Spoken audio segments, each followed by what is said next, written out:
Hi, I'm Vino, and today I'm going to show you how to install lakeFS locally in a Docker container and to create your first repository as well. One prerequisite before you get started, you need to have Docker installed on your machine to follow this tutorial along. Let's get started. First, we will create an AWS S3 bucket, and then we will install lakeFS locally on a Docker container. And then we will create a lakeFS repository on top of the S3 bucket. So the first step, creating an S3 bucket. I'm logging into my S3 management console. Under AWS S3, I'm going to create a bucket. I'm going to call it Vino test repo. You can leave all the default settings as is and simply create the bucket. Vino. Alright, once the bucket is created, we will go and update the bucket policy.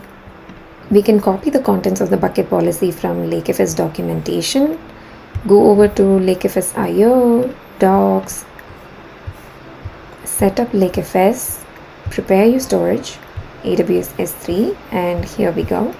I'm just copying this and going over to my S3. We need to update the placeholders as well. After filling in the placeholders, I will just save the changes and let's move on to installing lakeFS. And to install lakeFS on a Docker container, you would have to run this docker run command and update the placeholders for AWS secret and the access keys with your keys. And once you have that, you could just go to the terminal and run your command. So here we go, the lakeFS instance is running and we can go to the 8000 port to set it up.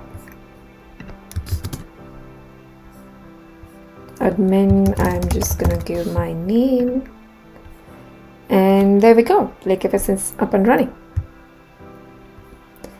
I would copy the access and the secret keys. And once you have that, this is the lakeFS UI. And let's start with creating a repository, just a blank repository to start with. The repo ID, let me just give it a demo repo. And I'm using the S3 bucket that we created for the storage namespace, which would be repo bucket. And there we go. We have our first repository created.